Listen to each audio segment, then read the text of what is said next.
Hey legends, what's up? It's Darkmech here from Big Dumb Gaming and welcome back to another video. Today we're looking at 5 tips that you can use to become a better tank. Now a little bit about me, if you have never seen any of my content before, I've been playing and tanking since vanilla.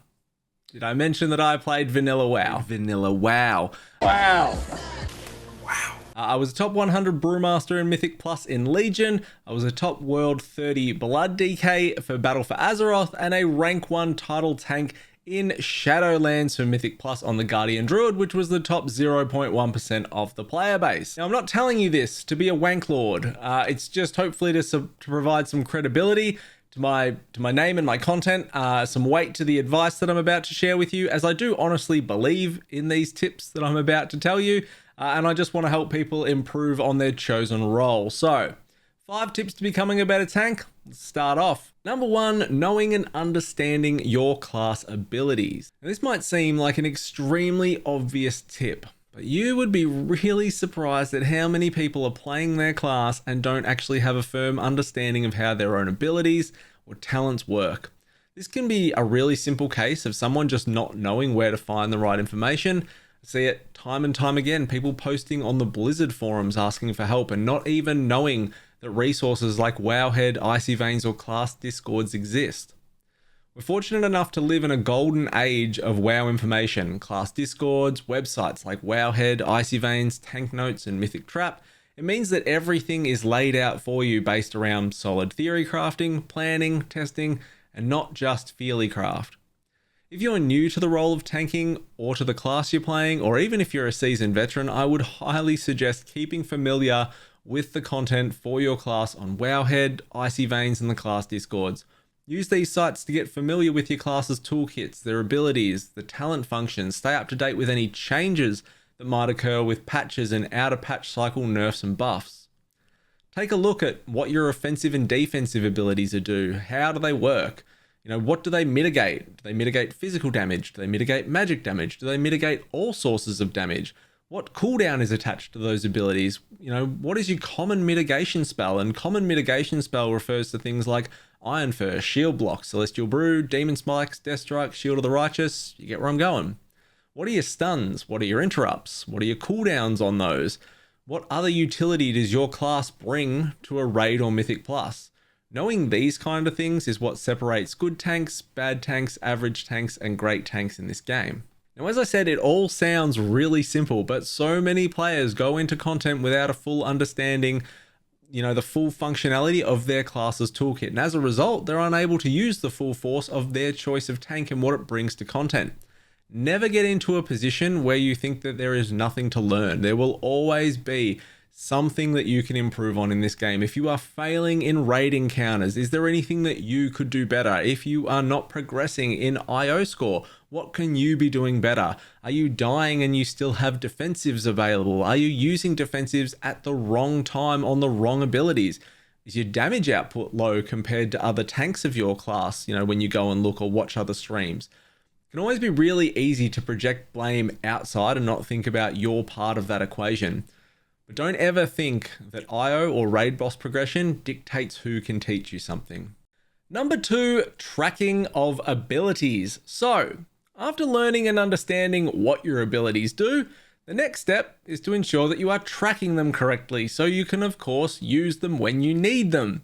Now, you want to track when abilities are available. You also want to track when they're active and when they're on cooldown. The best and most common way to do this is via weak auras.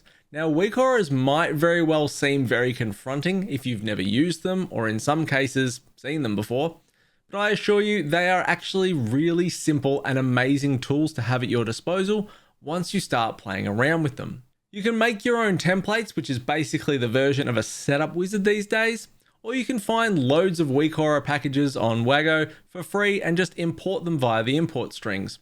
You can then mix and match things to your liking from different packs. You can take them out of the weak aura pack and then put them into another one, or you can delete everything around it and then put it into another one. It doesn't really matter, but it's easy to do is what I'm trying to get at. There are basically endless possibilities in finding something that works for you. To then take this point another step further, you can start to track your party or your raid's important abilities. In Mythic Plus, for example, There is never any point in going into this huge MDI style pull if you have CDs up, but your healer has none and your DPS don't have any DPS cooldowns.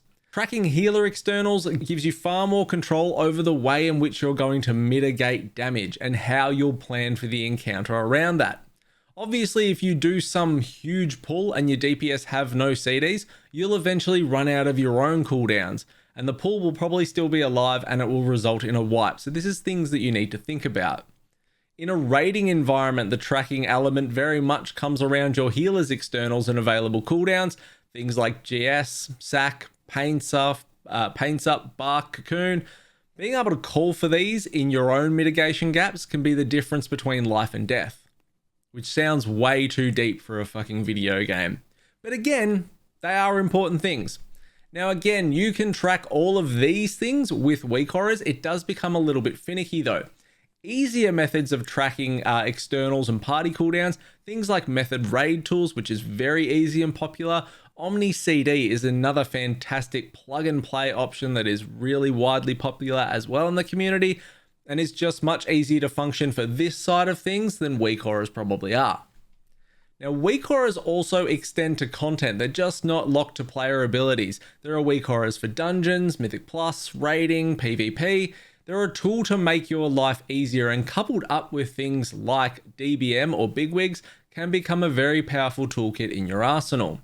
As with all things though, UIs are very personal. What works for some people might not work for others, or you. Find what works for you, play around with things, but have something to track your abilities. Number 3, knowledge over content. So I fully understand that a lot of people don't like to view games as homework. It's an outlet, and I completely understand that. That's fine. But if that is your viewpoint towards a game like this, then I don't think you have the right to be pissy about it when you're not progressing to the level you want in the content that you want to. Having an understanding of what trash and bosses do is critical in being able to manage that incoming damage as a tank. And at higher and higher levels, where the pass-fail checks become much tighter, so does the importance of having this knowledge. So things like knowing what's important to kick or stun, what casts can be let through, what is lethal on fortified versus tyrannical, what cooldowns will you need to allocate for a tank buster on this boss? Does that mob over there, if I pull them, spam cast, or does it move? Do I need to line of sight to move them? Are those mobs linked if I pull one of them with a taunt? All of this kind of stuff can really set you apart in groups as a tank. So we can talk about some examples around bosses here. So Reaping Scythe is a great example on the last boss of Theatre of Pain. What is your plan for each hit when you take these? Does it mean delaying that Celestial Brew when you were tanking that came off CD that you were going to hit straight away because you're thinking about the next Reaping Scythe that's coming in? Planning around this kind of stuff. What CDs are you going to rotate through these, and what externals might you require where there are gaps? For Mythic Plus trash, knowing that the Bone Spears in Theatre of Pain on the platforms on the way to Colthrock will destroy people's families. Allowing the enveloping webcasts in Plaguefall to go through on the Brood ambushes because it'll increase the time between Stealthling casts that you have to deal with. Ensuring the Shadow Cores on Death Speakers in DOS are kicked. Stunning the Butcher's Chomps in Theatre of Pain so they don't heal. These are all little things that, if you understand them, can drastically change your chances of success in your chosen area of content. But how do you learn these things? It's actually pretty simple. You watch your favorite streamers. You go and watch events and VODs like the MDI, like the Great Push. These players have far greater access to this content than you or I probably ever will. They have the luxury, in some cases, of spending 6 days a week, 12 hours a day, doing keys and trying different things, and then you can come in and just poach the information. Now, you don't have to carbon copy it, but you can take bits and pieces and apply that knowledge to your own arsenal. And don't be afraid to try things. Wiping is a huge part of the experience. It's a huge part of learning, and it ultimately feeds that success, but you will not just have a clean run of success. We all have shit days. Number 4, positioning and movement. So this one doubles up in its meaning, and your positioning as a tank is hugely important, not only to yourself, but to the DPS in your group or raid. Now, what you want to do is ensure that your DPS are never being cleaved by mobs or bosses, affected by knockbacks, that mobs are being tanked in a position that allows DPS as much uptime as possible. If you're tanking things spread out, it's ineffective. If you're tanking them in a position where they parry DPS, it's ineffective. If you're creating areas of denial in your position where your DPS have to move to gain access to the boss again, these are all faults around positioning. Now, classes that use ground effects for damage or healing as the tank, you want to make sure that you're always positioning those mobs in those things. Things like Wild Spirits, Resonating Arrow, Ashen Hollow, Airflow, Earthquake, Blizzards, Rain of Fires, Frozen Orbs. All of these things will make a huge difference in the throughput of the encounter that is coming out from your healers and DPS. And as the tank, it's your job to make sure the mobs are staying within those areas. On the other side of this, your own positioning is vital also. And as a tank, you cannot block, parry, or dodge if your back is turned to a mob. So you never, ever want to show your back to anything that you are actively tanking. What we do when we need to move is we use the strafe keys. And what this will do is this will still enable us to block, parry, and dodge whilst moving at the same speed of running. Now, backpedaling is fine for repositioning or small movements, but if you need to move quickly or get out of something, strafing is the way. Now, one of the biggest examples that I have seen in this very case is the first boss in Spires of Ascension, Kintara. Now, when the serpent moves away, you need to move with the serpent to try and keep the bosses next to each other for cleave. This is where I see so many tanks take a hit to the back. The serpent will go off running and they will go off chasing it. Then they will get hit in the back. They will die and they will go, "What happened to me?" I've had people come into Discord and say, "I got hit for this much. What happened?" They turned around and just ran away. They got hit in the back. Now, it's just one of those things where there might just simply be a knowledge gap, which they don't know about. And that's the whole point of this video, and we're trying to fix that stuff. So remember as the tank that it's your job to optimize things for the group rather than just yourself all the time. You want your DPS to have enough room to move. You want no area of denial to your DPS. You want your healer to not be sweating bullets so you're kiting correctly and you're not getting smacked in the back of the head. All of this stuff feeds into positioning, and that is why it's so important. All right, lastly, number 5, which is planning and cooldowns. So we touched on this briefly in number 3 and even slightly in number 4 when I get going into this point.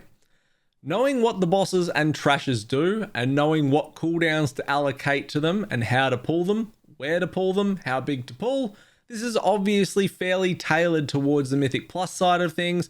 And as a raid encounter, it doesn't have much freedom over the way you interact with it, but these are still really important points. Now, not to diminish raid tanking in any way, shape, or form, but outside of progression tanking in a mythic environment, you can generally get away with a fair few misplays due to the variety of healer externals available to you to cover up those mistakes if you don't have a cooldown for something or mitigation for an ability. Outside of that, it's generally just knowing when to taunt, where to move the boss, when to press your mitigation, your cooldowns, and then trying to maximize as much damage as you can as the tank to contribute towards that fight. In Mythic Plus, however, your goal is to pull around your group and your own cooldowns. Now, I mentioned in point 4 before that in a lot of ways, you're playing for your group rather than just yourself. The way you time a key, progress in score, is by allowing your group the maximum potential to do damage in a safe environment. And this becomes increasingly important the higher the key level goes. Now, a prime example of this is something like a Guardian Druid. Now, a Guardian Druid is pretty much indestructible during its incarn window, which means that you want to set your pulls up around that 3-minute cooldown. You'll generally do, large pulls loaded with your group's cooldowns and then do more conservative ones in between until you're ready to go again.